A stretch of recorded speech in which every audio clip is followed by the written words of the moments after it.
Nakakadiri na siyang hawakan. Kaunting tiis na lang, Veronica.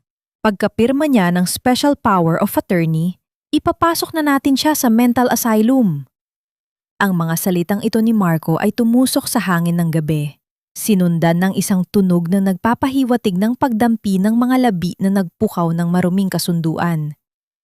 Ang tunog ng paghalik ay tila isang matalim na balaraw na humiwa sa bawat hibla ng pagkatao ni Celestina. Sa labas ng pinto ng lumang aklatan, sa dilim ng pasilyo ng mansyon ng mga Valderosa sa Baguio, si Celestina ay nakaupo sa kanyang silyang de gulong. Ang kanyang paglalakbay mula sa silid ay pinaghihirapan. Bawat pagpihit ng gulong ay isang paalala ng kanyang limitasyon. Ginagap niya ang kanyang sarili sa paghahanap ng tubig. Ang lalamunan ay tuyot.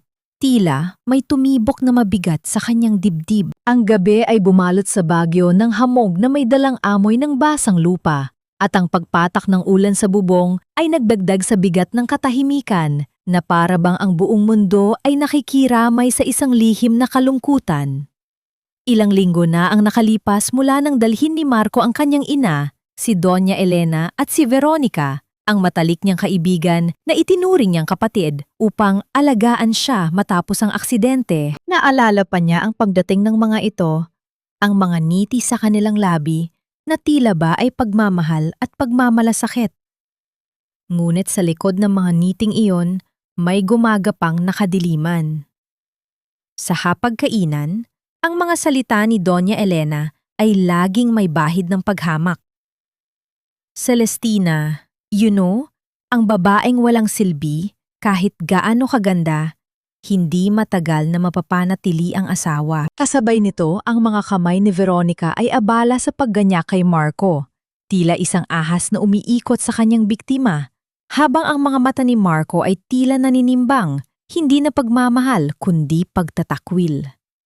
Ngayon, ang bawat salita ni Marco ay dumadaloy sa kanyang ugat, isang lason na kumalat sa kanyang sistema, nagpapamanhid sa kanyang buong katawan.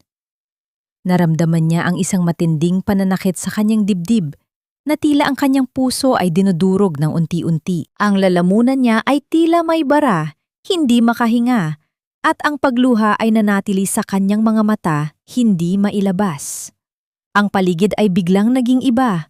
Ang mansyon na dati ay tahanan ng init at pamilya, ngayon ay isang kulungan ng mga lihim at lason. Ang pader ay tila humihigpit, ang bawat anino ay naging nagbabanta. Ang mga kamay niya ay nanginginig, kinakagat ang kanyang labi upang pigilin ang kahit anong tunog na maglalabas sa kanyang bibig. Ang kanyang mga kuko ay kumapit sa gulong ng silyang de gulong. Sa sobrang higpit, naramdaman niya ang matalim na hapdi ng pagkatusok ng balat. Ang kanyang luha, pinigilan sa matinding pananakit, ay naging mainit na likido sa kanyang pisingi, nag-iwan ng bahid sa dilim. Nag-iisa siya sa gitna ng kataksilan. Ang mga salita ni Marco, ang halik na sinundan nito, ay naglatag ng katotohanang mas masakit pa sa kanyang putol na gulugod. Ang tanong ay bumalik, paulit-ulit, kumakalat sa bawat sulok ng kanyang isip. Kung ang mismong minahal ko ay nagawa akong taksilin at ang kaibigang pinagkakatiwalaan ko ay lumason sa likod ko, sino pa ang mapagkakatiwalaan ko? Ang lahat ng inaakala niyang totoo ay naging abo at siya ay nanatili sa gitna ng mga guho, durog at nag-iisa. Narinig ni Celestina ang tunog ng mga yabag na papalapit mula sa dulo ng pasilyo. Ang tunog ng mga yapak ni Doña Elena ay unti-unting lumalapit patungo sa pinto ng aklatan. Ang tanging bagay na naghihiwalay sa kanya mula sa kanyang mga kaaway ay isang bahagyang nakabukas na pinto. Kung bubuksan ni Doña Elena ang pinto at makita siya, ang lahat ng katotohanan ay mabubunyag. Ang tanong ay nanatili, nakasabit sa hangin, kasama ang kapalaran ng buhay niya. Mabubunyag ba siya ngayong gabi? Nakaligtas si Celestina sa panganib ng pagkakatuklas, ngunit ang katahimikan ng kanyang silid ay hindi nagbigay ng kapayapaan. Ang bawat pag-inug ng gulong ng kanyang silyang de gulong pabalik sa kanyang kwarto ay tila isang mabigat na hakbang patungo sa sarili niyang libingan. Sa gabing iyon, Hindi dumalaw ang antok sa kanyang mga mata. Nakatitig lamang siya sa kisame habang ang hamog ng bagyo ay unti-unting bumabalot sa bintana, tila isang malamig na kumot na nagnanais siyang sakalin. Ang kanyang puso ay tila isang sugatang ibon na pumapagpag sa loob ng hawla. Pagod na, ngunit hindi makatigil sa takot. Kinaumagahan, pumasok si Veronica sa silid na may dalang matamis na ngiti na dati ay itinuturing ni Celestina na liwanag, ngunit na yon ay tila isang matalim na talim na nagniningning sa ilalim ng araw. "Good morning, Celestina. I brought your warm milk and your vitamins. Kailangan mong maging malakas, girl, para naman hindi masyadong mahirapan si Marco sa pag-aalaga sa iyo." Wika ni Veronica sa tonong tila nagmamalasakit. Ang bawat salita nito ay may halong pait ng katotohanang narinig ni Celestina kagabi. Pansin ni Celestina ang bahagyang pamumuti sa ilalim ng baso, isang palatandaan ng gamot na hindi natunaw ng maayos. Alam niya ang lasong ito. Ang gamot na dahan-dahang nagpapahina sa kanyang isip at katawan, ang tanging paraan upang maging totoo ang kanilang kasinungalingan na siya ay nawawala na sa sarili. Sa halip na tumanggi, tinanggap ni Celestina ang baso ng may nanginginig na kamay. Pilit na iniinda ang hapdi ng katotohanang ang taong itinuring niyang kapatid ang mismong naglalagay ng lason sa kanyang sistema. Gamit ang kanyang panyo, nagkunwari siyang umubo ng marahan habang ang labi ay nakadikit sa baso. Sa bawat sandali ng kanyang pag-arte, lihim niyang iniluwa ang mapait na likido sa malambot na tela ng panyo bago muling ibaba ang baso na tila ba ay naubos niya ang laman nito. "Thank you, Veronica. You're always so kind to me." Bulong ni Celestina sa boses na tila paos at nanghihina. Sapat lamang upang mapaniwala ang babaeng nasa harap niya na gumagana ang kanilang maitim na plano. Hindi pa man nagtatagal ay bumukas muli ang pinto ng walang pasintabi at pumasok si Doña Elena na may dalang aura ng kapangyarihan at kasakiman. Hindi man lamang ito tumingin sa kalagayan ni Celestina. Sa halip, dumiretso ang matanda sa antigong tokador kung saan nakatago ang mga alahas ng pamilya Valderosa. Ang tunog ng pagbukas ng mga latsi ay tila paglapastangan sa alaala ng kanyang yumaong ina. Kinuha ni Doña Elena ang isang kwintas na may malalaking diamante, ang paboritong hiyas ng ina ni Celestina, at itinapat ito sa liwanag ng umaga. "Hindi mo na ito kailangan, Celestina. Hindi ka na naman makakalabas ng bahay na ito. At mas mabuting ako na lang ang magtago nito kaysa naman mawala o manakaw lang ng mga katulong." Wika ng matanda habang tanyian na isinasabit ang kwintas sa sarili nitong leeg. Ang bawat salita at kilos ni Doña Elena ay tila isang malupit na hagupit sa dangal ni Celestina. Gusto niyang sumigaw, gusto niyang tumayo at bawiin ang pag-aari ng kanyang pamilya. Ngunit nanatili siyang nakapako sa kanyang silyang degulong. Ang mga kamay ay mahigpit na nakakapit sa laylayan ng kanyang kumot. Pinilit niyang lunukin ang kanyang galit. Hinahayaan itong maging apoy na magpapanatili sa kanyang determinasyong mabuhay. Sa ilalim ng kanyang unan, naramdaman niya ang tigas ng isang maliit na kwintas na may krus. Ang tanghing naiwan niyang koneksyon sa kanyang ama. Sumumpa siya sa sarili na hindi niya hahayaang magtagumpay ang mga linta sa kanyang buhay. Pumasok si Marco sa silid. Ang kanyang mukha ay nakasuot ng maskara ng isang mapagmahal na asawa. Ngunit para kay Celestina, ang bawat ngiti nito ay tila isang babala ng kamatayan. "Celestina, mahal, I have news. May darating na bagong physiotherapist ngayong hapon. He's one of the best in Baguio. Ito na ang huling subok natin. At kung hindi pa rin ito gagana..." Hindi tinapos ni Marco ang kanyang pangunmusap, ngunit ang lamig sa kanyang mga mata ay nagsabi ng lahat. Alam ni Celestina na ang huling subok na ito ay ang huling hakbang bago siya tuluyang itapon sa isang asylum kung saan wala nang makakarinig sa kanyang pagsusumamo. Habang papaalis ang tatlo sa kanyang silid, naiwan si Celestina sa gitna ng katahimikan. Ang tanging naririnig ay ang sarili niyang mabilis na tibok ng puso at ang malungkot na pag-ihip ng hangin sa labas. Nakatitig siya sa pinto. Naghihintay sa pagdating ng estrangherong maaaring maging kasangkapan sa kanyang tuluyang pagbagsak o ang tanging liwanag na magliligtas sa kanya mula sa impyernong ito. Ano ang gagawin niya kung ang darating na doktor ay bahagi rin ng planong ubusin siya? Ang katanungang ito ay nanatiling nakabitin sa hangin, tila isang masikip na lubid na unti-unting humihigpit sa kanyang leeg habang papalapit ang takdang oras. Ang dapit hapon sa lungsod ng Baguio ay dinaluhong ng mas makapal na hamog, tila mga mapuputing kamay na pilit na binabalot ang mansyon ng mga Valderosa sa isang malamig na yakap. Sa loob ng silid ni Celestina, ang tanging nagbibigay ng buhay ay ang mahinang liwanag ng lampara na sumasayaw sa dingding, habang siya ay nananatiling nakaratay sa kanyang silyang degulong, tinitingnan ang sariling mga paang tila wala ng buhay.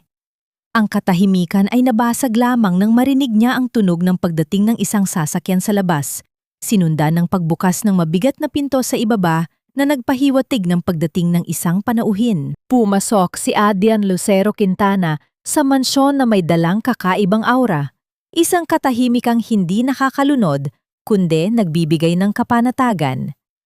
Ang kanyang mga hakbang ay hindi mabigat, tila bawat tapak ay may kasamang pag-iingat sa mundong kanyang ginagalawan. Hindi siya nagpakita ng pagkakailang sa karangyaan ng paligid.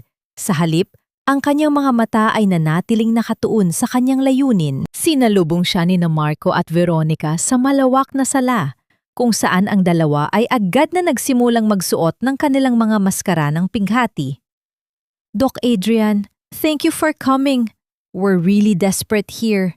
Gagawin namin ang lahat para kay Celestina. Pero honestly, parang wala na kasing improvement eh. Wika ni Marco, habang ang isang kamay ay nakapatong sa balikat ni Veronica. Isang kilos na tila paghahanap ng lakas, ngunit puno ng pagtataksil. Kahit gawin nyo na lang as a routine, Doc, at least we can say na ginawa natin ang lahat bago namin siya ilipat sa isang facility na mas makakaalaga sa kanya. Dagdag naman ni Veronica, ang boses ay tila may halong paet ng peking luha. Hindi nagpaapekto si Adrian sa mga salitang ito. Tumango lamang siya ng bahagya at humiling na makita na ang pasyente. Nang bumukas ang pinto ng silid ni Celestina, tila huminto ang pag-ikot ng mundo para sa babaeng nakaupo sa dilim. Ang hangin sa loob ng kwarto ay naging masikip, puno ng tensyon at kawalan ng pag-asa. Ngunit nang lumapit si Adrian, naramdaman ni Celestina ang isang kakaibang init na nagmumula sa lalaki. Hindi ito ang init ng pagnanasa, kundi ang init ng isang taong tunay na nakakaunawa sa pasakit. Lumuhod si Adrian sa harap ni Celestina, isang kilos ng pagpapakumbaba na hindi kailanman ginawa ni Marco. Dahan-dahan niyang hinawakan ang mga paang malamig pa sa simoy ng Baguio. Sa bawat haplos ng kanyang mga kamay, tila may kuryenteng dumadaloy na nagpapagising sa mga natutulog na pandama ni Celestina. Habang sinusuri ni Adrian ang mga kalamnan, napansin niya ang isang bagay na hindi nakasaad sa medical records na ibinigay sa kanya. May mahinang pintig, isang bahagyang paggalaw ng mga muscle na tila sumisigaw ng pagnanais na muling mabuhay. Tumingala si Adrian at nagtama ang kanilang mga mata. Sa sandaling iyon, ang mundo ay naging piping saksi sa isang lihim na pag-uusap. Nakita ni Adrian sa mga mata ni Celestina ang isang nagyeyelong galit na hinaluan ng matinding pagsusumamo para sa kaligtasan. Ang lamig sa tingin ng babae ay hindi dahil sa kawalan ng pakiramdam, kundi dahil sa isang nagbabagang apoy ng paghihiganti na pilit ng ikinukubli sa likod ng mga pilat ng kanyang puso. Ramdam ni Adrian ang panginginig ng mga daliri ni Celestina na nakakapit sa laylayan ng kanyang bestida, tila isang batang naliligaw sa dilim na nakakita ng isang munting liwanag. Habang maingat na inaayos ni Adrian ang posisyon ng mga binti ni Celestina, napansin ng kanyang matalas na paningin ang isang panyo na bahagyang nakasilip sa ilalim ng una ng babae. May mga bahid ito ng puting pulbos na tila hindi natunaw na gamot. Ang kanyang puso ay tila bumilis ang pagpintig nang mapagtanto ang kahulugan niyon. Bilang isang manggagamot, alam niya ang pagkakaiba ng bitamina sa mga gamot na sadyang ginagamit upang patulugin ang diwa at pahinain ang katawan ng isang tao. Tumingin si Adrian kay Celestina nang may lalim na hindi masukat, isang tingin na tila humahalukay sa pinakamaitim na sulok ng kanyang kaluluwa. Alam niya ang lihim na pilit itinatago ng babaeng ito sa gitna ng mga lobong nakapaligid sa kanya. Isang butil lang luha ang dahan-dahang gumulong sa pisngi ni Celestina. Tila isang tahimik na kumpirmasyon ng lahat ng sakit at panganib na hindi niya mabigkas. Ang kanyang mga labi ay nanginig, ngunit walang tunog na lumabas. Tanging ang pagsusumamo sa kanyang mga mata ang nagsilbing boses ng kanyang naghihingalong pag-asa. Nabasag ang sandaling iyon nang marinig ang tunog ng pagpihit ng doorknob at ang marahas na pagbukas ng pinto. Pumasok si Marco. Ang kanyang mukha ay muling nagsuot ng maskara ng huwad na pag-aalala, habang si Veronica ay nakasunod sa likuran. Ang mga mata ay mapanuri at puno ng hinala. So, Doc, kamusta? May pag-asa pa ba? O kailangan na ba talaga nating tanggapin ang reality na ganito na lang siya habang buhay? Tanong ni Marco. Ang boses ay tila isang malupit na hatol na nagpapatigil sa tibok ng puso ni Celestina. Tumayo si Adrian. Ang kanyang mukha ay naging isang pader ng propesyonal na katahimikan. Hindi niya ipinakita ang anumang emosyong naramdaman niya kanina. Actually, Mr. Villarta, mas malala ang muscle atrophy niya kaysa sa inaasahan ko. The damage is deep. Pero hindi ako sumusuko sa mga pasyente ko. I will need to conduct intensive and strictly private sessions. Ayaw nating ma-stress ang pasyente sa maraming tao sa loob ng kwarto. Sagot ni Adrian sa tonong Taglish na tila walang kinikilingan. Ngunit ang kanyang mga salita ay nagsilbing pananggalang para kay Celestina. Bago lumabas ng silid, lumapit muli si Adrian sa silyang degulong. Kinuha niya ang dala niyang malambot na kumot na gawa sa balahibo ng tupa at maingat na ipinatong ito sa mga paang malamig ni Celestina. Ang kilos na iyon ay hindi bahagi ng kanyang tungkulin bilang doktor, kundi isang pagpapakita ng respeto at proteksyon na matagal nang ipinaggait sa babae. Sa gitna ng hamog at dilim ng bagyo, ang simpleng init ng kumot na iyon ay tila naging unang hakbang ng kanyang paggaling. Nabalik ang kaba sa dibdib ni Celestina nang makita ang seryosong mukha ni Adrian habang nakatingin kay Marco.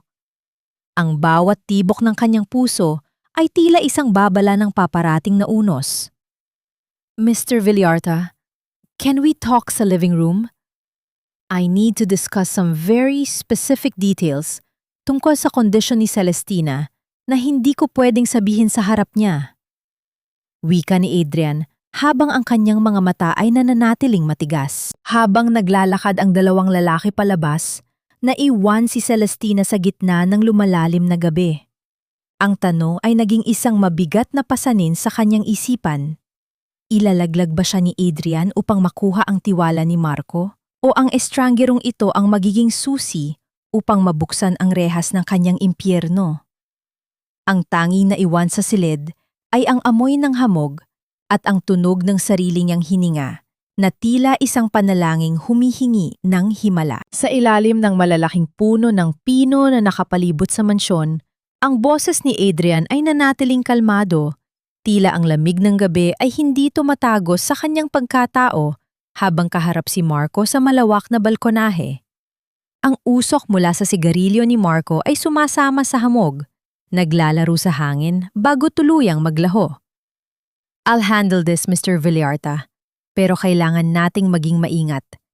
Ang kondisyon ni Celestina ay hindi lang physical, kundi psychological din. Any outside stress can trigger a permanent paralysis.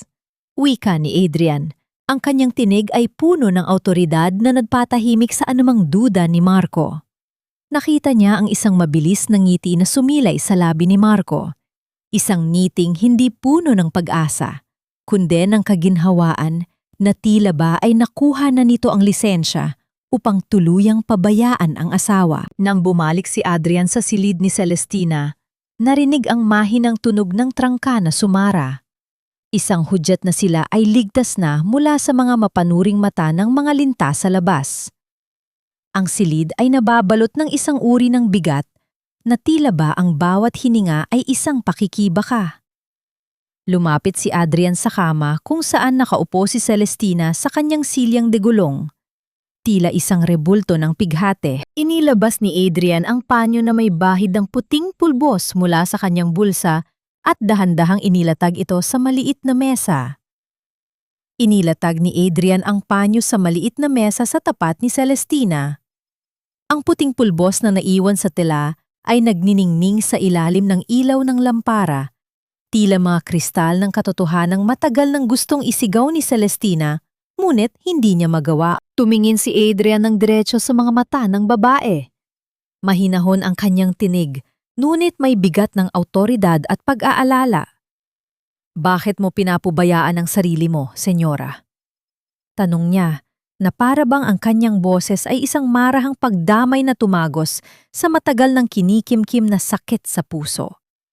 Sa sandaling yon, pila ng hina ang buong loob ni Celestina. Para bang ang matibay na pader na itinayo niya sa kanyang damdamin ay unti-unting gumuho. Ang mga luhang matagal na niyang ikinulong sa likod ng pader ng katatagan ay biglang naglandas sa kanyang pisingi, tila mga agos ng ilog na sumira sa isang dam sa gitna ng bagyo. Hindi siya makapagsalita. Ang kanyang lalamunan ay tila sinasakal ng isang hindi nakikitang kamay ng pighati. Kinuha niya ang panulat at isang pirasong papel sa gilid ng kanyang kama. Ang kanyang mga kamay ay nanginghinig ng labis hanggang sa halos hindi na niya mahawakan ang ballpen. Sa isang mabilis at desperadong pagkilos, isinulat niya ang mga salitang nagpabago sa takbo ng gabi. Tinutulungan nila akong mamatay. Naramdaman ni Adrian ang isang matinding kirot sa kanyang dibdib nang mabasa ang nakasulat. Ang galit at habag ay naghalo sa kanyang sistema habang nakatitig sa babaeng nasa kanyang harap, isang reyna ng sarili niyang mansyon na naging bilanggo ng sarili niyang pamilya. Hinawakan ni Adrian ang nanginginig na mga kamay ni Celestina, hindi bilang isang doktor, kundi bilang isang kalasag na handang protektahan siya mula sa anumang bagyo. Ang init ng kanyang palad ay tila isang pangako ng kaligtasan sa gitna ng nagyeyelong impyerno. Hindi ka mag-iisa, Celestina. Bulong ni Adrian. Ang pagbanggit sa kanyang pangalan sa unang pagkakataon ay nagdulot ng isang kakaibang pintig sa puso ng babae. Nawalan na ako ng mahal sa buhay dahil sa kapabayaan at kasamaan ng iba. Hindi ko hahayaang mangyari iyon sa iyo. Mula ngayon, ang bawat oras ng session natin ay oras ng paglaban mo. I'll bring you real food and real medicine. Pero kailangan mong tiisin ang sakit ng bawat ehersisyo. Kailangan nating ipakita sa kanila na mas mahina ka habang sa loob ng kwartong ito, unti-unti kang bumabangon. Ang kasunduan ay selyado na ng mga luhang hindi na kailangang bigkasin. Sa mga sumunod na araw, ang silid ni Celestina ay naging isang lihim na santuwaryo ng pakikibaka. Sa bawat paghawak ni Adrian sa kanyang mga binti upang mag-ehersisyo, ramdam ni Celestina ang dedikasyon at ang tila piping panalangin ng lalaki para sa kanyang paggaling. May mga sandaling halos mawalan na siya ng lakas dahil sa hapdi ng mga kalamnan na matagal nang hindi gumagalaw. Ngunit, sa tuwing titingin siya kay Adrian at makikita ang tiwala sa mga mata nito, muli niyang nahahanap ang dahilan upang magpatuloy. Gayunpaman, ang katahimikang ito ay mabilis na nabahiran ng pagdududa. Sa labas ng pinto, narinig ni Celestina ang tunog ng mabibigat na yabag na palaging humihinto sa harap ng kanyang silid. Si Veronica. Ang tunog ng pagpihit ng doorknob ay tila isang babala na ang kanilang lihim ay unti-unti nang nananakaw ng mapanuring pandama ng kanyang kaaway. Isang hapon, habang si Adrian ay abala sa pag-aayos ng kanyang mga kagamitan, Naramdaman ni Celestina ang isang masamang presensya sa kabila ng pader. Bakit tila lagi nakabantay si Veronica? Ang tanong na ito ay naging isang anino sa likod ng bawat ngiti ni Adrian. Nang matapos ang session, lumabas si Adrian sa silid at hinarap si Veronica na naghihintay sa madilim na pasilyo. Ang mga mata ni Veronica ay naniningkit sa hinala, tila isang ahas na naghihintay ng tamang pagkakataon upang tumuklaw. Doc Adrian, parang masyadong matagal ang sessions niyo And why do you always lock the door? Is there something you're hiding from us? Tanong ni Veronica, ang kanyang boses ay tila isang matalim na kutsilyo na nagnanais hiwain ang bawat kasinungalingan ni Adrian at Celestina.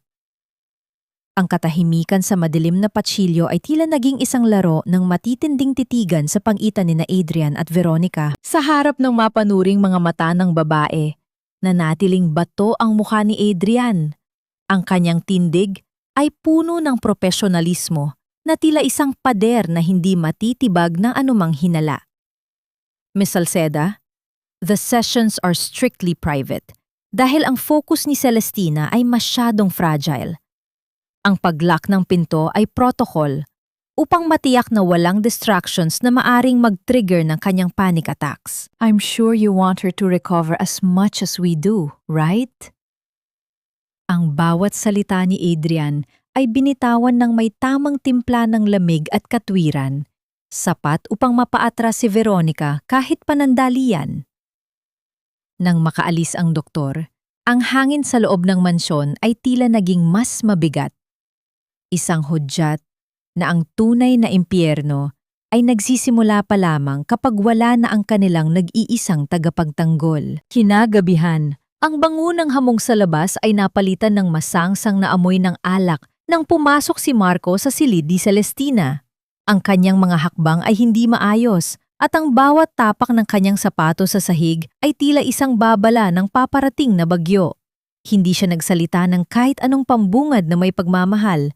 Sa halip, ang kanyang mga mata ay puno ng pagkamuhing nakatitig sa asawang nasa silyang de gulong. Tingnan mo ang sarili mo, Celestina. Isang pirasong kahoy na walang silbi. Alam mo ba kung gaano kahirap na itali ang buhay ko sa isang tulad mo? I deserve a real wife, not a burden. Sigaw ni Marco habang marahas na itinutulak ang mga gamit sa ibabaw ng tokador. Dahilan, upang ang mga ito ay magbagsakan sa sahig at maglikaan ng kaguluhan. Nanatiling nakapikit si Celestina. Ang kanyang mga kuko ay binaon niya sa sariling palad upang pigilin ang pagsigaw.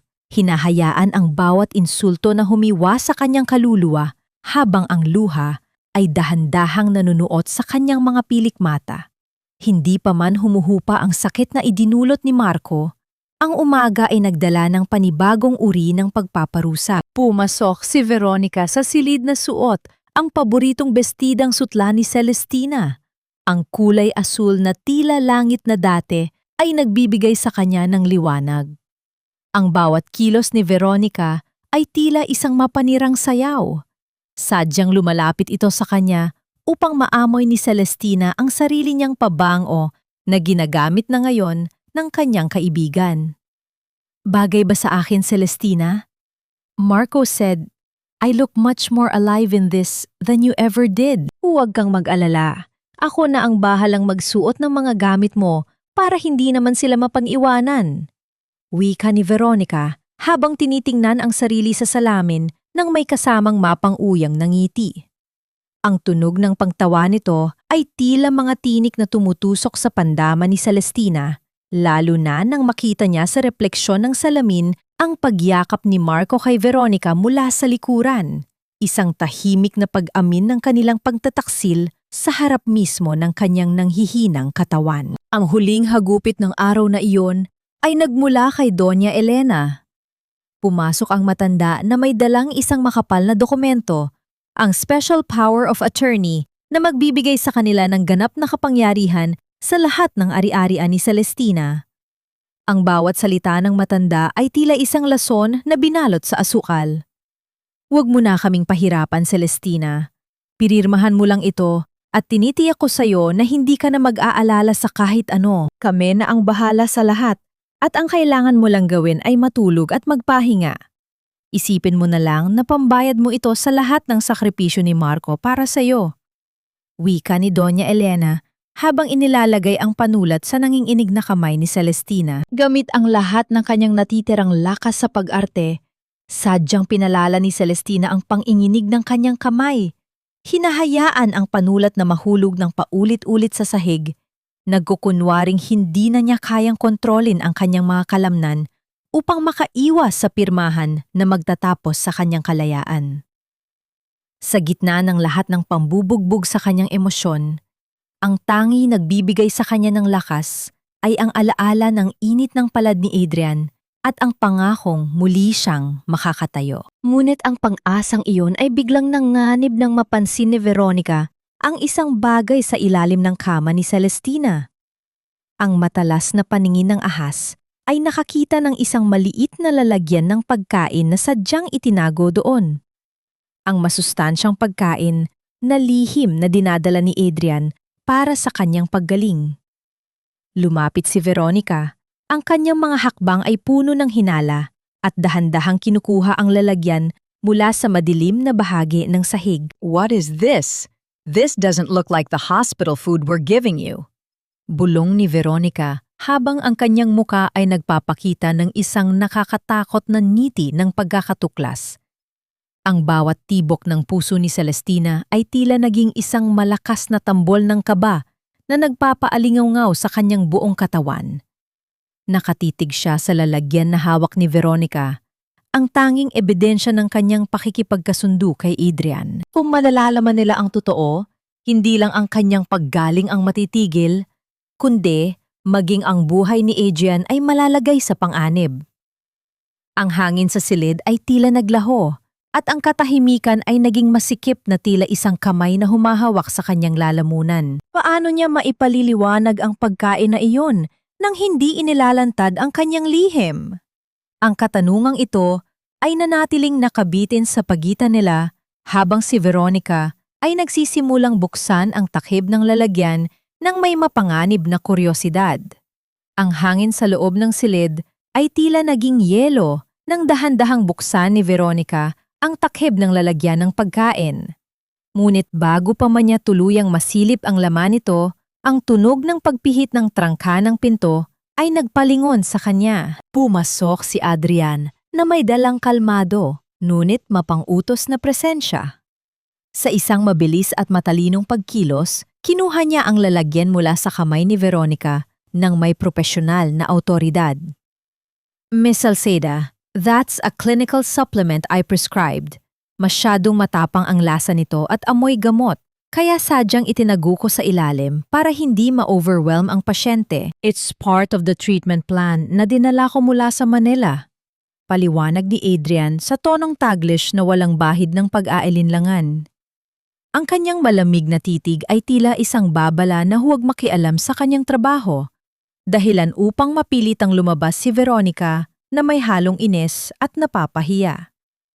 Nang muling masigurong nakalock ang pinto, ang tensyon sa pagitan nina Adrian at Celestina ay napalitan ng isang mas malalim at masakit na realidad. Oras na para sa kanilang lihim na pagsasanay. Inakay ni Adrian si Celestina patungo sa mabigat na istante ng mga libro na nagsilbing suporta para sa kanyang pagtayo. Ang bawat paggalaw ni Celestina ay isang pakikibaka.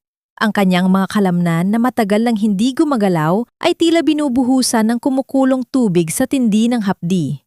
Naramdaman niya ang panginginig ng kanyang buong katawan, ang pawis na namumuo sa kanyang noo, at ang bawat hininga na tila isang pagsusumamo para sa lakas. Sa gitna ng sakit, naramdaman niya ang matatag na mga kamay ni Adrian sa kanyang baywang, tila isang angkla sa gitna ng nadnang-alit na dagat. Kaya mo ito, Celestina. Huwag kang titingin sa ibaba. Tumingin ka sa akin. Bulong ni Adrian, ang kanyang boses ay puno ng pagsusumamo at tiwala. Ngunit sa isang iglap, nawala ng lakas ang mga binti ni Celestina. Dahilan upang siya ay marahas na bumagsak. Sa halip na tumama sa matigas na sahig, sinalo siya ni Adrian at niyakap ng mahigpit upang hindi siya masaktan. Sa posisyong iyon, ramdam ni Celestina ang marahas na pagpintig ng puso ni Adrian sa kanyang dibdib, ang init ng hininga nito sa kanyang leeg, at ang amoy ng malinis na antiseptic na hinaluan ng bango ng mga puno ng pino mula sa labas. Ito ay isang sandali ng ganap na pagkahubad ng kaluluwa. Sa bisig ni Adrian, hindi siya ang tumpak na tagapagmana ng Valderosa, kundi isang babaeng nais lamang na muling maramdaman ang lupa sa ilalim ng kanyang mga paa. Sa kabila ng panghihina at mga luhang dumadaloy dahil sa hirap, muling sumubok si Celestina. Sa pagkakataong ito, may kakaibang apoy na nagmula sa kanyang kalooban. Gamit ang lahat ng kanyang natitirang lakas, binitawan niya ang hawakan ni Adrian. 1, 2, 3. Sa loob ng 3 segundo, nakatayo si Celestina ng mag-isa. Ang kanyang mga paa ay nanginginig, ngunit matatag na nakalapat sa sahig. Isang piping tagumpay ang naganap sa loob ng silid na iyon. Ang mga mata ni Adrian ay nagniningning sa kagalakan, isang ekspresyong mas mahalaga pa sa anumang kayamanan para kay Celestina. Sa sandaling iyon, ang sakit ng nakaraan at ang takot sa kinabukasan ay tila naglaho, napalitan ng isang pag-asang hindi na kayang patayin ng anumang lason. Bago matapos ang session, mabilis na kinuha ni Adrian ang ilang mahahalagang dokumento mula sa lihim na lalagyan sa loob ng kwarto ni Celestina, mga katibayan ng mga transaksyong pinansyal na lihim na ipinagkatiwala sa kanya ng babae upang ilabas sa mansyon. Itinago niya ang mga ito sa loob ng kanyang medical bag, handang harapin ang anumang panganib sa labas. Ang bawat kilos nila ay tila isang sayaw sa gilid ng bangin, kung saan ang isang pagkakamali ay nangangahulugan ng kanilang katapusan. Ang ugnayan nila ay hindi na lamang tungkol sa paggaling, kundi isang malalim na pagtitiwala na naging pundasyon ng isang damdaming hindi nila inaasahang dadating. Gayunpaman, ang liwanag ng kanilang tagumpay ay muling nilamon ng dilim nang lumabas si Adrian sa mansyon. Pinatigil siya ni Marco sa gitna ng madilim na harden, kung saan ang tanging liwanag ay nagmumula sa dulo ng sigarilyo nito. Naramdaman ni Adrian ang isang masamang presensya nang ilabas ni Marco ang isang maliit na lalagyan mula sa kanyang bulsa at itulak ito sa kanyang dibdib. "I'm tired of waiting, Doc. Gamitin mo ito sa susunod na session nyo. It's a special sedative. Gusto kong makitang tulog at tahimik lang siya habang buhay." "Don't worry, the pay will be double or even triple. Basta siguraduhin mong hindi na siya gigising pa sa katotohanan." Wika ni Marco sa tunog tila nag-uutos na isang ordinaryong bagay, habang ang lamig ng bote ng lason ay tila nanunuot sa palad ni Adrian. Naramdaman ni Adrian ang matinding pagnanais na saktan ang lalaking nasa harap niya. Ngunit pinilit niyang manatiling kalmado para sa kaligtasan ni Celestina. Ang bote sa kanyang kamay ay tila naging isang mabigat na pasanin, isang hatol ng kamatayan na inaasahang isa sa katuparan niya sa babaeng unti-unti nang nagiging mundo niya. Sa ilalim ng malamig na buwan ng bagyo, naiwan si Adrian na may isang tanong na gumugulo sa kanyang isipan. Hanggang kailan nila kayang panindigan ang pagpapanggap na ito bago tuluyang isakatuparan ni Marco ang kanyang madugong plano? Ang buhay ni Celestina ay nakasalalay na ngayon sa isang maliit na bote ng lason at sa desisyong kailangan niyang gawin bago ang pagsapit ng susunod na bukang liwayway. Hawak ni Adrian ang maliit na bote ng lason na tila isang malamig na hininga ng kamatayan habang pumasok siya sa silid ni Celestina kinabukasan. Ang bawat hakbang niya ay may kasamang bigat ng isang lihim na maaaring tumapos sa kanilang dalawa. Nang masigurong wala nang nakikinig sa labas, inilapag niya ang bote sa mesa. Ang kulay ng likido sa loob ay nagniningning ng mapanganib sa ilalim ng liwanag. "Marco gave me this. It's a neurotoxin disguised as a sedative, Celestina. Gusto niyang tuluyan ng mawalan ng malay ang sistema mo para wala ka nang maging sagabal sa plano nila." Bulong ni Adrian. Ang kanyang tinig ay nangiinig sa kinalalamang galit. Ang mga mata ni Celestina ay nanlaki, hindi dahil sa takot, kundi dahil sa sakit na ang taong pinang-akuan niya ng buhay ay siya ring nag-uutos na kitlin ang kanyang katinuan.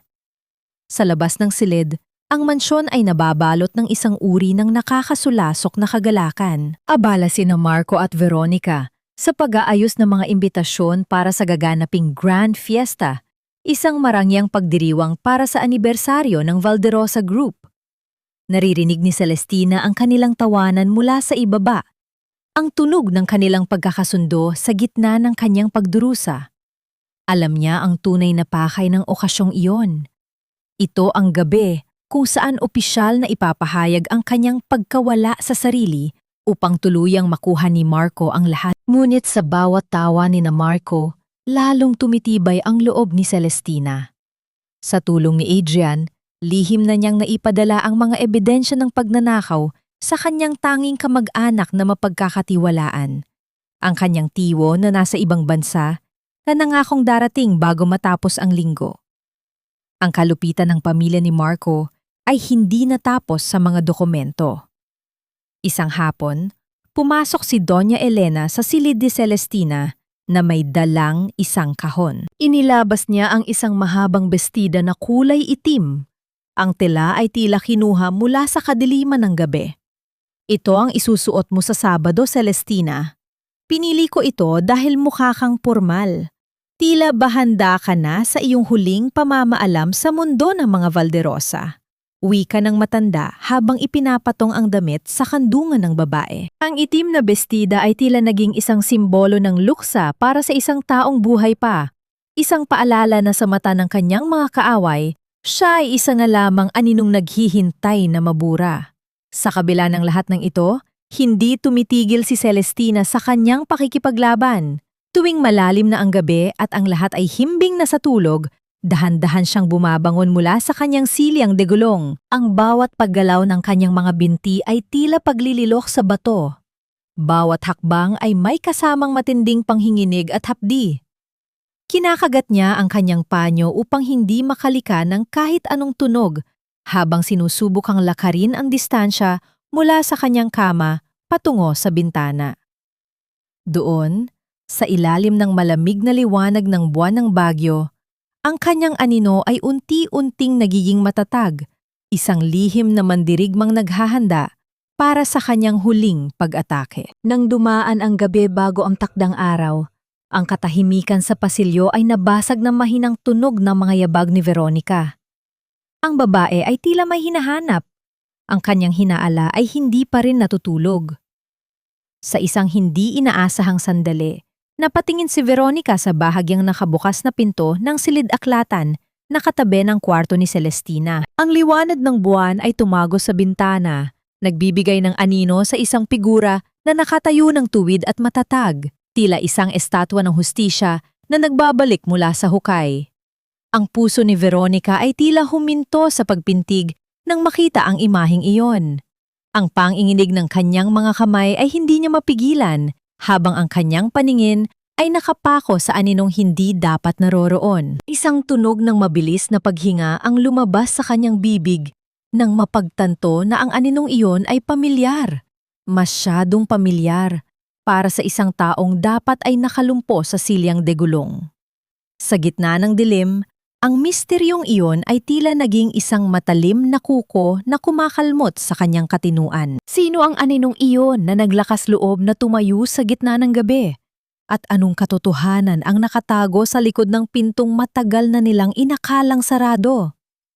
Ang tunog ng pagpihit ng switch ng ilaw ay tila isang malakas na babala na gumising sa bawat hibla ng takot sa katawan ni Celestina. Sa loob ng ilang segundo, bago pa tuluyang lumiwanag ang buong silid-aklatan, nagawa ni Celestina na dumulas pababa mula sa kanyang upuan at mapadapa sa matigas na sahig.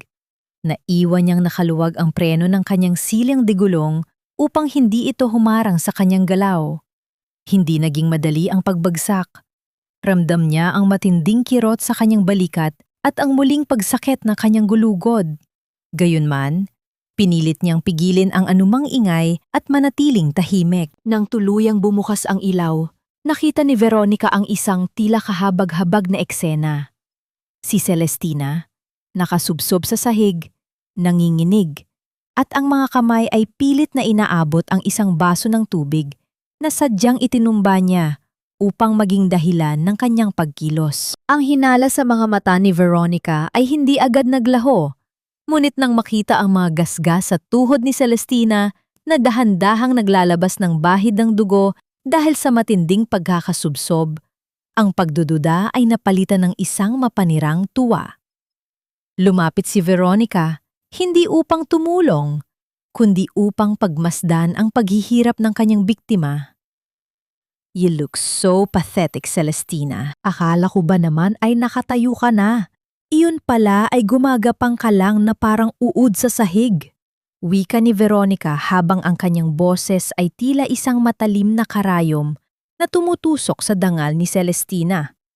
Pumasok din si Doña Elena sa silid at sa halip na maawa, isang malakas na sampal ang iginawad nito sa pisingi ni Celestina dahil sa pagliha ng ingay sa gitna ng gabi. Ang hapdi ng sampal ay tila apoy na naglandas sa kanyang muka.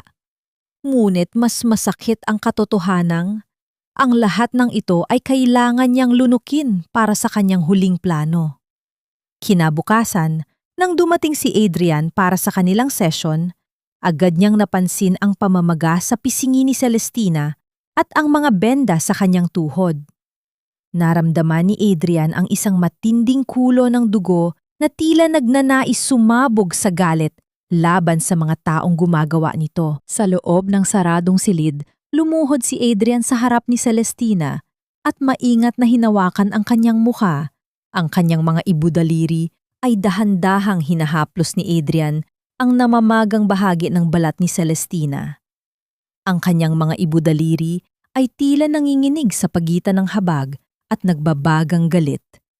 Ang bawat haplos niya ay tila isang piping panalangin na nagnanais na bawiin ang sakit na idinulot ng malupit na palad ni Doña Elena. Sa loob ng silid na iyon, ang hangin ay naging mabigat sa emosyon. Naramdaman ni Adrian ang bawat pigil na hikbi ni Celestina na tila isang martilyong dumudurog sa kanyang sariling puso. Celestina, hindi ko na kaya ito. Ayoko nang makita kang nasasaktan ng ganito. Bulong ni Adrian, ang kanyang boses ay basad at puno ng pagsusumamo. Hinawakan niya ang magkabilang balikat ng babae at tiningnan ito ng diretso sa mga mata. Tumakas na tayo. Ngayon din, may mga kaibigan ako sa labas ng Baguio na makakapagbigay sa iyo ng seguridad. Hindi na mahalaga ang yaman. Ang mahalaga ay ang buhay mo. Isang sandali ng matinding pagtatalo ang namayani sa pagitan nila. Nakita ni Celestina ang tunay na takot sa mga mata ni Adrian. Isang takot na hindi para sa sarili nito, kundi para sa kanya. Ngunit sa kabila ng panghihina ng kanyang katawan, ang apoy ng hustisya sa kanyang kalooban ay hindi kailanman nagmaliw. Umiling si Celestina ng dahan-dahan. Ang kanyang mga kamay ay humawak sa palad ni Adrian upang magbigay ng katiyakan. Hindi ako pwedeng umalis ng ganoon na lang, Adrian. Kung tatakas ako, mananalo sila. Mapupunta sa kanila ang lahat ng pinaghirapan ng papa ko at halmambuhay silang magtatago sa likod ng mga kasinungalingan. Kailangan kong tapusin ito sa gabi ng fiesta. Iyon ang tanging paraan upang mabawi ko ang aking pangalan at ang aking dangal. Wika ni Celestina sa tonong tila isang reynang, handang mamatay para sa kanyang kaharian. Naramdaman ni Adrian ang bigat ng sakripisyong pinipili ni Celestina. Alam niyang, ang bawat segundong pananatili sa mansyong ito ay parang paglakad sa gitna ng isang gumuguhong gusali.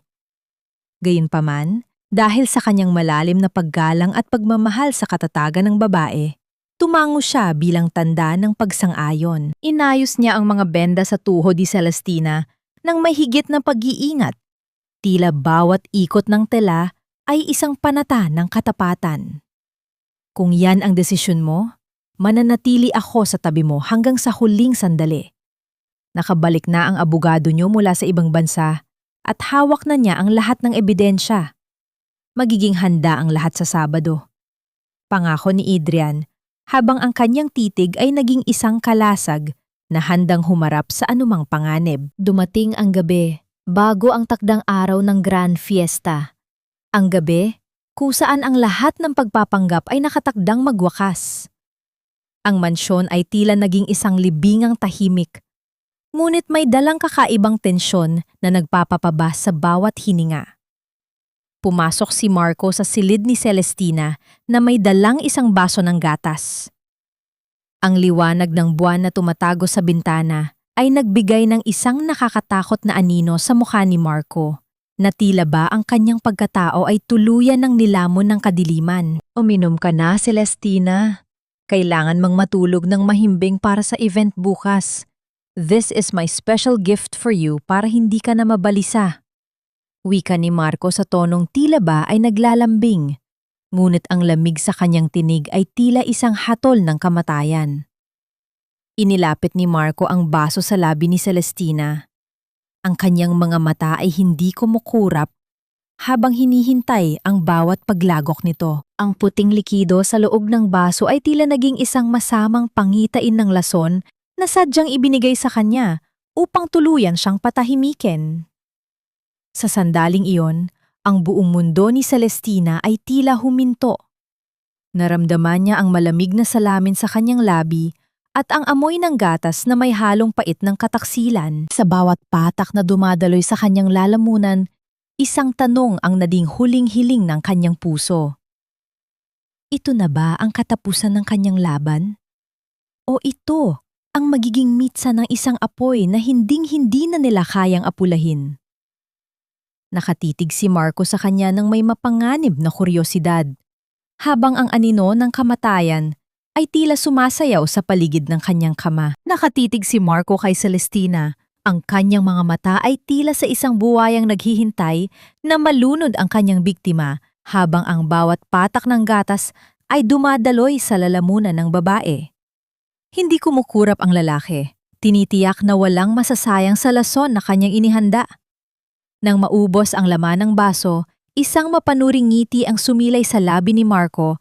Bago siya lumabas ng silid, iniwan ang asawa sa gitna ng kadiliman. Ngunit sa sandaling sumara ang pinto, ang matinding pag-arte ni Celestina ay nagtapos.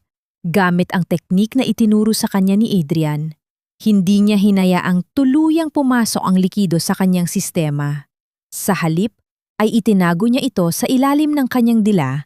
At sa isang mabilis na pagkilos pagkaalis ni Marco, agad niyang iniluwa ang mapait na lason sa isang pirasong tela na sadyang inihanda niya sa ilalim ng kumot. Ang kanyang katawan ay nanginginig hindi dahil sa gamot, kundi dahil sa kilabot sa tindi ng kasamaan ng lalaking minsan niyang pinangarap na makasama habang buhay.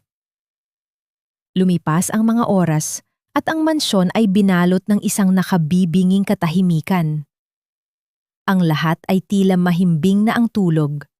Kampante sa pag-aakalang ang reyna ng Valderosa ay tuluyan ng naging bilanggo ng isang mahimbing na pagkakaidlip. Ngunit sa loob ng kanyang silid, sa ilalim ng malamig na liwanag ng isang maliit na kandila, nagsimula ang pagbabago ni Celestina.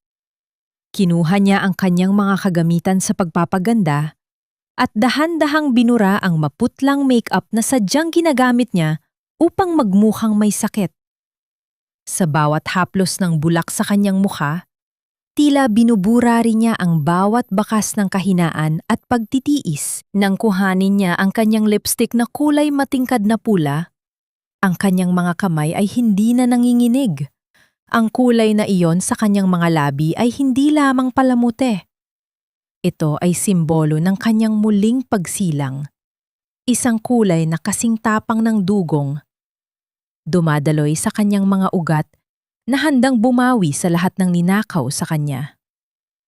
Sa gitna ng kanyang paghahanda, isang mahinang tunog ng pagpihit ng prangka sa pinto ng balkonahe ang nagpalingon sa kanya. Pumasok si Adrian mula sa kadiliman. Ang kanyang mga balikat ay basa ng hamog at ang kanyang mga mata ay puno ng pag-aalala na agad na palitan ng pagkamangha nang makita ang anyo ni Celestina. May dala siyang isang kahon na binalot sa tilang pelus. Lumapit siya kay Celestina at dahan-dahang lumuhod sa kanyang harapan. Isang kilos na tila isang debosyon sa isang reyna. Inilabas ni Adrian mula sa kahon ang isang pares ng sapatos na may matutulis na got at nagginingning na mga bato, ang sapatos na pagmamay-ari ng yumaong ina ni Celestina. I promised you, didn't I, na sa araw na ito, hindi ka lang tatayo, kundi maglalakad ka ng may danggal.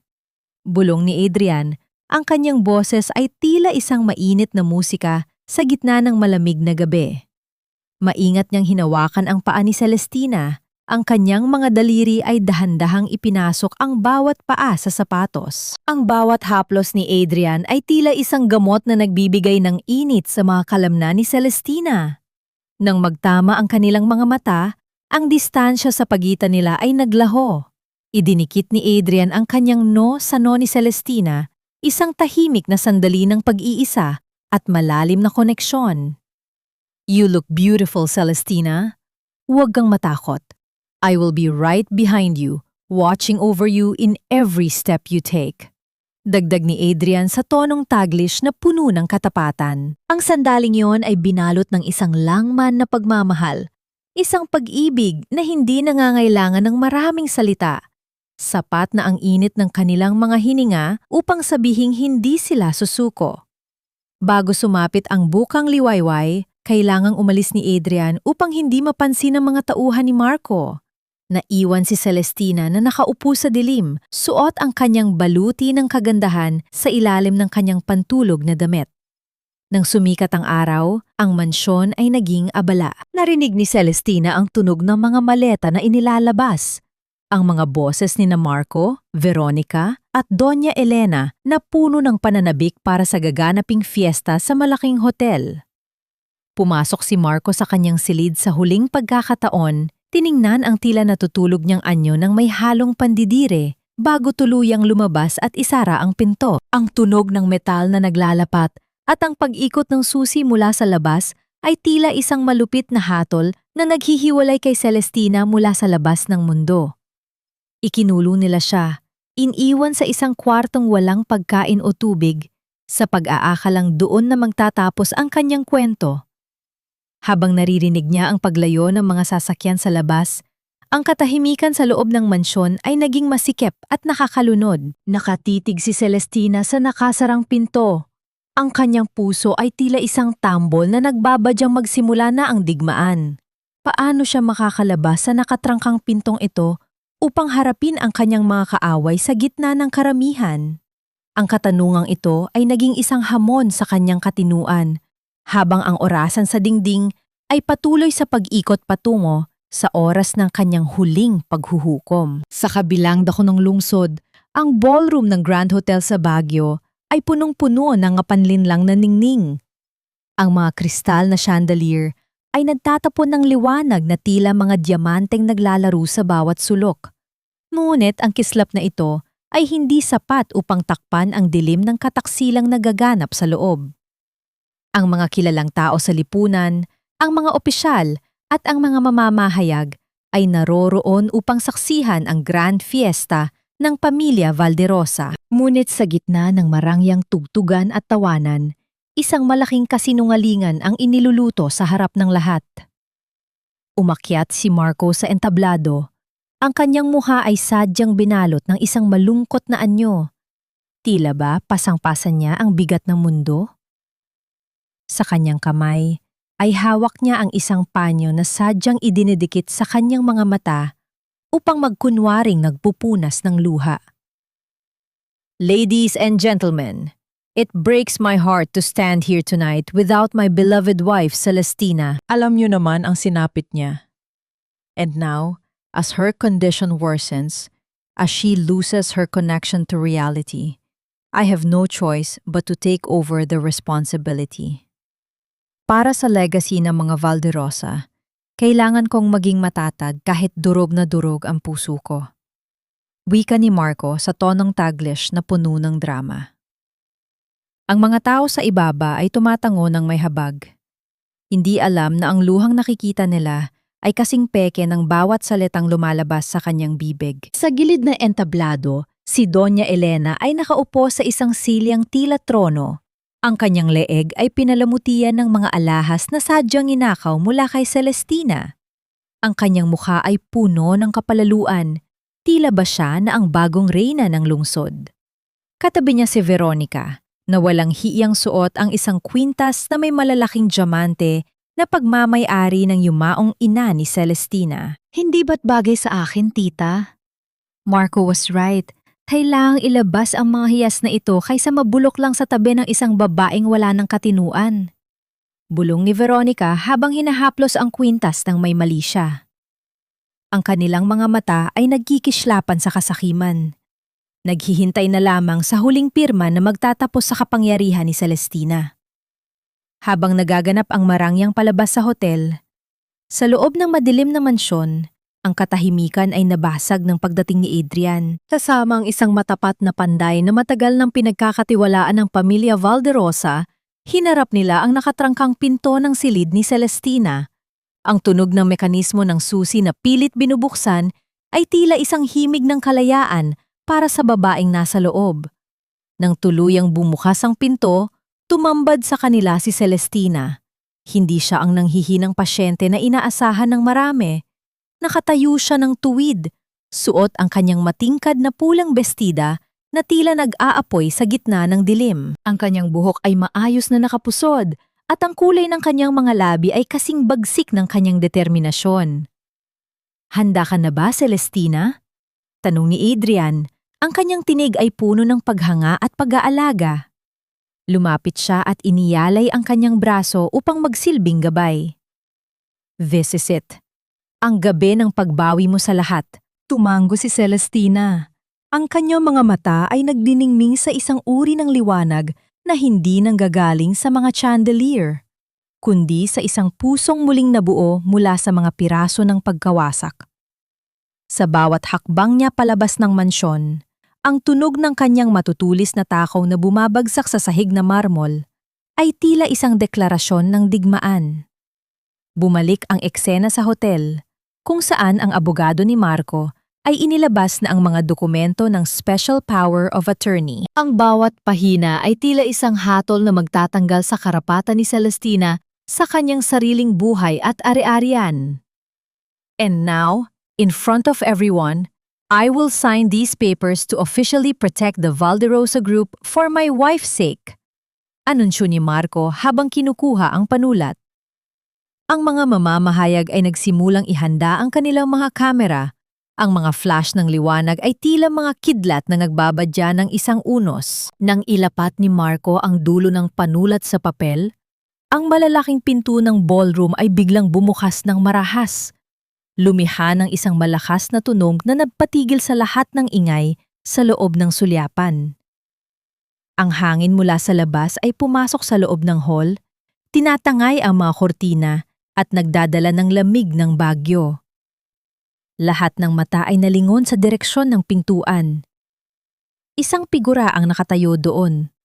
Napapaligiran ng hamog at liwanag mula sa likuran. Ang tunog ng matitigas na takong na dahan-dahang lumalapit ay tila isang tibok ng puso ng hustisya na matagal nang pinigilan. Ang bawat tao sa ballroom ay napatayo. Ang mga bulungan ay tila isang hangin na humahagupit sa bawat sulok. Sino ang babaeng ito na naglakas loob, nagambalain ang pinakaimportanteng sandali ni Marco, at bakit ang kanyang bawat hakbang ay tila nagpapayanig sa pundasyon ng kasinungalingang itinayo ng pamilya Villarta? Ang bawat hakbang ni Celestina sa gitna ng pulang alpombra ay tila isang marahang pagtunog ng kampana ng hustisya na umaalingaw-ngaw sa bawat sulok ng marangyang ballroom. Ang tunog ng kanyang matutulis na takong na bumabagsak sa matigas na sahig ay tila isang tibok ng puso na muling nagbabalik mula sa hukay. Bawat tapak ay nagpapayanig sa pundasyon ng kasinungalingang itinayo ni na Marco at Veronica. Ang mga bulungan ng karamihan ay biglang napalitan ng isang nakabibinging katahimikan nang makita nila ang babaeng inaakalang naghihingalo at wala na sa sarili. Nakatayo, lalong gumanda at puno ng kapangyarihan. Ang panulat sa kamay ni Marco ay nalaglag at tumama sa sahig, isang piping saksi sa kanyang biglang pagbagsak mula sa rurok ng kanyang pagmamayabang. Dahan-dahang lumapit si Celestina sa entablado. Ang kanyang pulang bestida ay tila isang nagbabagang apoy sa gitna ng nanginginig na paligid. Nang marating niya ang tapat ni Marco, isang mapait at makahulugang ngiti ang sumilay sa kanyang mga labi. Kinuha niya ang mikropono mula sa nanginginig na kamay ng kanyang asawa. Ang kanyang titig ay tila mga talim na humihiwa sa maskara ng lalaki. Nagluluksa na ba kayo para sa akin, Marco?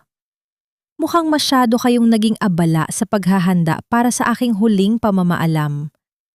Nakalimutan niyo yata na ang pamilya Valderosa ay hindi basta-basta sumusuko.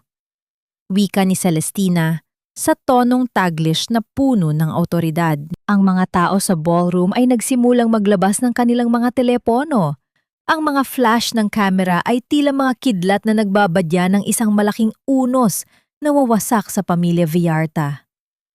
Sa isang iglap, ang malaking screen sa likuran ni Celestina na dapat ay magpapakita ng anibersaryo ng kumpanya ay biglang nagbago. Ang liwanag nito ay naghatid ng isang video na nagpatigil sa hininga ng lahat. Doon, sa harap ng daan-daang saksi, napanood ang lihim na pag-uulayaw ni Marco at Veronica sa loob mismo ng silid ni Celestina. Naririnig ang bawat malupit na salita ni Marco tungkol sa balak nitong pagpapatapon sa asawa at ang plano nilang pagnanakaw sa yaman ng pamilya. Ang katahimikan sa ballroom ay napalitan ng matitinding singhap ng pagkagulat at kumpas ng mga kamay na nagpapahiwatig ng matinding pagkamuhi sa kataksilang nakikita. Hindi pa doon nagtapos ang paghuhukom. Umakyat sa entablado ang tiwo ni Celestina kasama ang kanilang matapat na abogado. Bit-bit ang mga dokumentong nagpapatunay ng lahat ng iligal na transaksyong ginawa ni Marco. Sa harap ng publiko, opisyal na binawi ang lahat ng kapangyarihan ni Marco sa Valderosa Group. Si Veronica, na kanina ay nagmamayabang, ay tila isang basang sisiw na nanginginig sa takot. Nang tangkain ni Veronica na magmakaawa, isang malakas na sampal mula sa tiwo ni Celestina ang nagpatigil sa kanya. Isang sampal na nag-alis ng huling bahid ng kanyang hiya sa harap ng lipunan. Lumapit si Celestina kay Veronica at nang walang pag-alinlangan, dahan-dahan niyang hinawakan ang kwintas na diamante sa leeg nito. Sa isang mabilis na paghila, binawi ni Celestina ang hiyas na pagmamay-ari ng kanyang ina. Hindi bagay sa isang ahas ang diamante, Veronica. Masyado itong makinang para sa madilim mong kaluluwa. Bulong ni Celestina. Ang bawat salita ay tila isang hatol na nagpabagsak sa kaibigan sa sahig. Si Doña Elena, na hindi kinaya ang matinding kahihiyan at ang pagbagsak ng kanilang mga plano, ay biglang napahawak sa kanyang dibdib.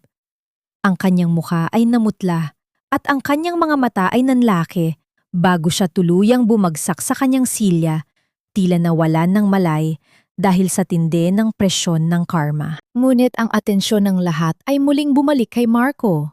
Ang lalaki ay tila nawala na sa kanyang katinuan. Ang kanyang mga mata ay naging mapula sa galit at desperasyon.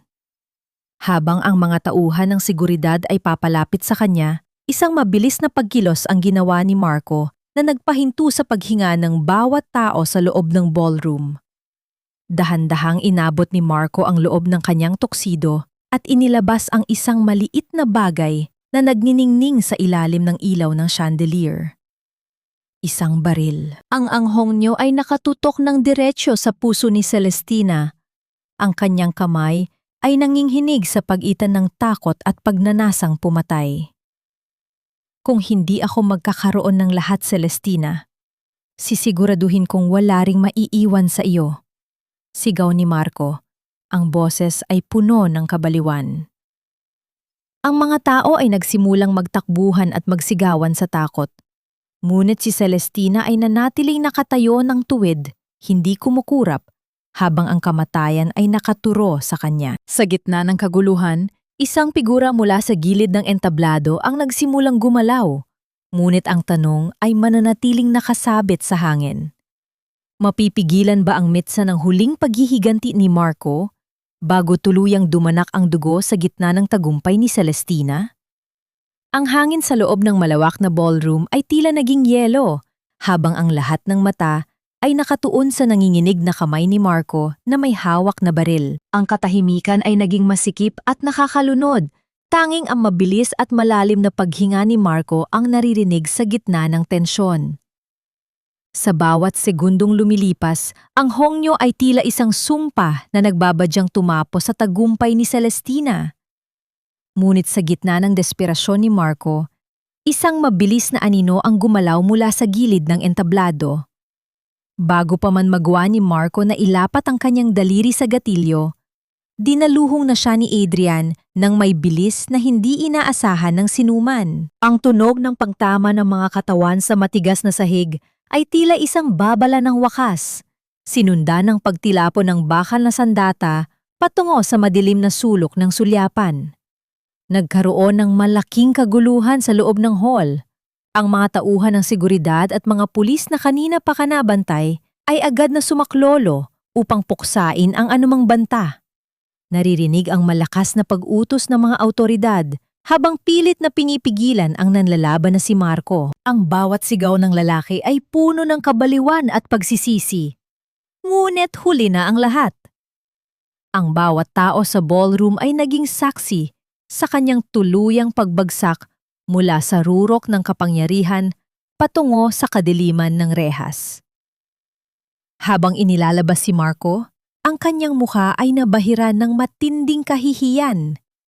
Ang hiya na habambuhay na magiging tatak ng kanyang pangalan sa buong lungsod ng Baguio. Hindi rin nakaligtas si Veronica. Ang babaeng dati ay puno ng kapalaluan ay tila isang basang sisiw na inilalabas ng mga pulis. Ang kanyang mga mamahaling hiyas ay tila naging mga kadena ng sumpa at ang bawat titig ng mga tao ay tila mga latigo na humahagupit sa kanyang danggal. Si Doña Elena naman ay dinala sa ospital sa ilalim ng bantay ng mga pulis. Ang kanyang katawan ay naging paralisado dahil sa tindi ng stroke na idinulot ng matinding presyon at takot. Ang pamilyang Villarta, na minsang naging linta sa yaman ng mga Valderosa, ay tuluyan ng nabura sa mapa ng kapangyarihan, iniwan ang lahat ng kanilang kasakiman sa ilalim ng paanan ng hustisya. Nang tuluyang mailabas ang mga kriminal at mawala ang mga mamamahayag, ang ballroom ay binalot ng isang kakaibang uri ng katahimikan. Isang katahimikang hindi na nakakatakot, kundi puno ng kapayapaan. Nanatili si Celestina sa gitna ng entablado. Ang kanyang mga binti ay nagsimulang manghina. Ang lahat ng lakas na kanyang ipinamalas ay tila biglang naglaho nang matapos ang laban. Naramdaman niya ang panginginig ng kanyang mga tuhod at ang unti-unting pagdilim ng kanyang paningin. Ngunit, bago pa man siya tuluyang bumagsak, isang matatag na bisig ang sumalo sa kanya.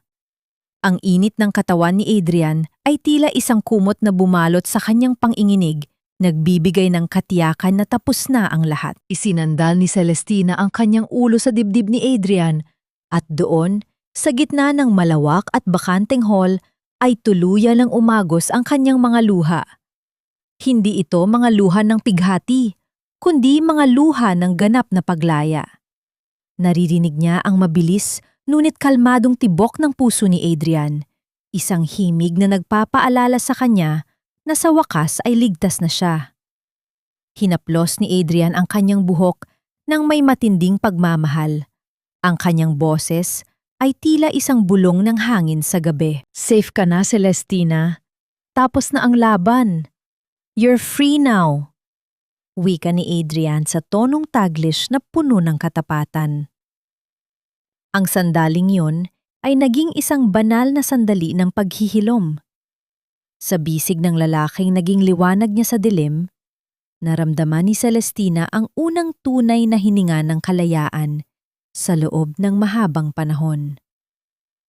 Lumipas ang mga minuto habang sila ay nanatiling magkayakap sa gitna ng entablado. Ang mga chandelier sa itaas ay tila naging mga piping saksi sa muling pagsilang ng isang reyna. Sa bawat patak ng luha ni Celestina na bumabasa sa tuksido ni Adrian, tila tinatangay nito ang bawat sakit, bawat pagtataksil at bawat gabing puno ng takot. Ang hinaharap ay nanatiling isang malaking misteryo. Ngunit sa pagkakataong ito, wala nang takot na namumugad sa kanyang puso. Ang tanging nararamdaman niya ay ang init ng kamay ni Adrian na mahigpit na nakahawak sa kanya. Isang hawak na nagsasabing hindi na siya muling bibitawan sa gitna ng anumang unos. Dahan-dahang iniangat ni Adrian ang mukha ni Celestina. Ang kanyang mga ibudaliri ay maingat na pinahid ang mga huling bakas ng luha sa kanyang pisngi. Tila ba, bawat haplos ay isang pangakong hinding-hindi na muling dadaloy ang luha ng pighati. Celestina, you did it! You stood up for yourself, not just physically, but for your heart as well. Bulong ni Adrian, ang boses ay puno ng paghanga na nagpabilis sa tibok ng puso ng babae. Tumingin si Celestina sa paligid, sa bakanting entablado at sa mga nagkalat na papel ng kasinungalingan ni Marco. Ang lahat ng karangyaang ito ay wala ng halaga kung wala ang tunay na kapayapaan sa kanyang kalooban. Inalalayan siya ni Adrian na dahan-dahang tumayo muli. Ang bawat hakbang ni Celestina ay mas matatag na ngayon. Ang kanyang mga paa na dati ay tila walang buhay ay nakakaramdam na ng init ng lupang kanyang tinatapakan. Habang nililisan nila ang marangyang hotel sa gitna ng malamig na madaling araw ng Baguio, ang hamog ay tila nagbubukas ng isang bagong landas para sa kanila. Ang hangin ay amoy sariwang pino, isang amoy na nagpapaalala sa kanya ng kanyang kabataan bago ang lahat ng trahedya. Sa labas, ang mga bituin ay unti-unti nang naglalaho upang bigyang daan ang dahan-dahang pagsikat ng araw sa likod ng mga bundok ng Cordillera. Ang mansyong dati ay itinuturing niyang kulungan ay nakatakda ng magkaroon ng bagong buhay. Habang nakaupo sila ni Adrian sa loob ng sasakyan, ang katahimikan sa pagitan nila ay puno ng mga salitang hindi na kailangang bigkasin. Ang pagtitiwala ay naging isang malalim na ugat na nagdudugtong sa kanilang mga kaluluwa. Tumingin si Celestina sa kanyang mga kamay. Wala na ang nangiinig na bunga ng takot. Sa halip, naroroon ang isang panibagong lakas. Ngunit sa likod ng kanyang tagumpay, may isang munting bahagi ng kanyang puso ang nagtatanong. Sa kabila ng lahat ng sakit at pantataksil na kanyang naranasan, kaya ba niyang harapin ang bukas ng walang anumang bakas ng pot na natitira? Ang paghihiganti ay natapos na. Ang mga kaaway ay nasa likod na ng rehas, ngunit ang tunay na hamon ng pagpapatawad sa sarili at ang pagtanggap sa bagong simula ay nagsisimula pa lamang. Habang pinagmamasdan ni Celestina ang unang sinag ng bukang liwayway na tumatama sa mga dahon ng pino, ang kanyang puso ay nanatiling puno ng mga tanong tungkol sa kung anong uri ng babae ang mabubuo mula sa mga piraso ng kanyang pagkawasak. Ito na nga ba ang huling kabanata ng kanyang pasakit? O ito ang simula ng isang paglalakbay na mas mahirap pa kaysa sa pag-aaral muling lumakad? Lumipas ang isang taon, mula nang ang gabi ng Grand Fiesta ay naging gabi ng paghuhukom sa lungsod ng Baguio. Ang sikat ng araw sa umagang ito ay tila mas banayad, tumatagos sa mga sanga ng puno ng pino at nagbibigay ng gintong liwanag sa mansyon ng mga Valderosa. Ang gusaling dati ay naging saksi sa mga lihim at lason ay wala na. Sa halip, ang Valderosa Healing Center ay nakatayo na ngayon ng may dangal. Ang bawat sulok ng mansyon na dati ay amoy ng lumang alikabok at pangtataksil ay napalitan na ng bango ng sariwang bulaklak at antiseptic, isang lugar kung saan ang mga sugatang tulad ni Celestina ay muling naghahanap ng pag-asa. Ang tunog ng masasayang tawanan ng mga pasyenteng muling natututong lumakad ay tila isang banal na musika na nagpapalayas sa bawat anino ng nakaraan. Sa kabilang panig ng rehas, ang kapalaran ni Marco at Veronica ay naging isang malupit na paalala ng karma. Ayon sa huling balitang natanggap ni Celestina, ang dalawa ay patuloy na nagkakabisuhan at nagsisisihan sa loob ng bilangguan, nilalamon ng sarili nilang kasakiman. Si Doña Elena naman ay nananatiling paralisado at nakaratay, isang tahimik na buhay na walang sinumang nais dumamay, matapos niyang itaboy ang lahat dahil sa kanyang kapalaluan. Dahan-dahang itinupi ni Celestina ang pahayagan. Ang kanyang mukha ay walang bakas ng pait o galit. Natutunan na niyang pakawalan ang pot.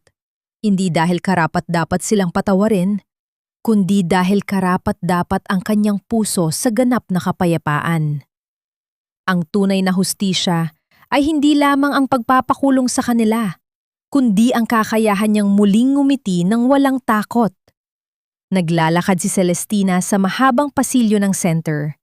Ang tunog ng kanyang mga hakbang ay may ritmo ng katiyakan at lakas. Hindi na siya nangangailangan ng silyang degulong. Ang bawat tapak ng kanyang mga paa sa sahig ay tila isang pasasalamat sa lupang muling tumanggap sa kanya. Nang marating niya ang balkonahe na nakaharap sa mga bundok ng Cordillera, naramdaman niya ang isang pamilyar na init sa kanyang likuran.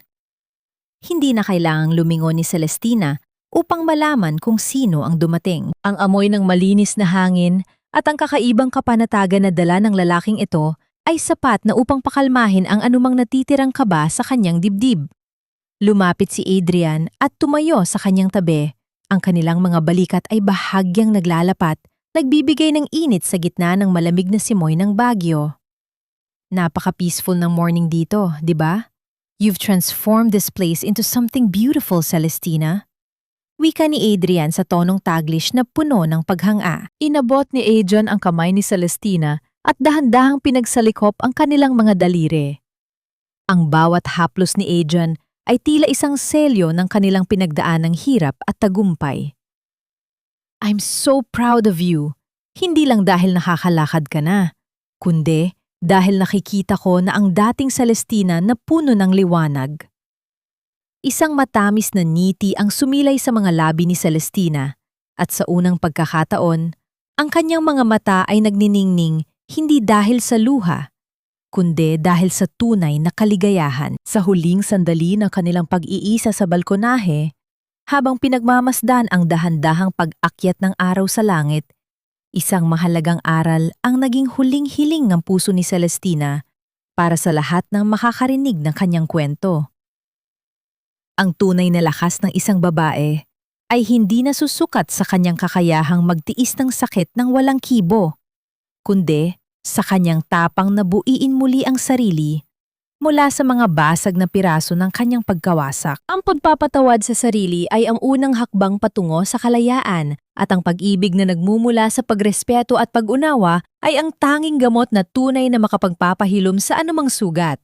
Sa gitna ng hamog at mga puno ng pino, natagpuan ni Celestina ang kanyang bagong simula, isang buhay na mas matatag, mas tapat, at higit sa lahat, malaya sa anumang tanikala ng nakaraan.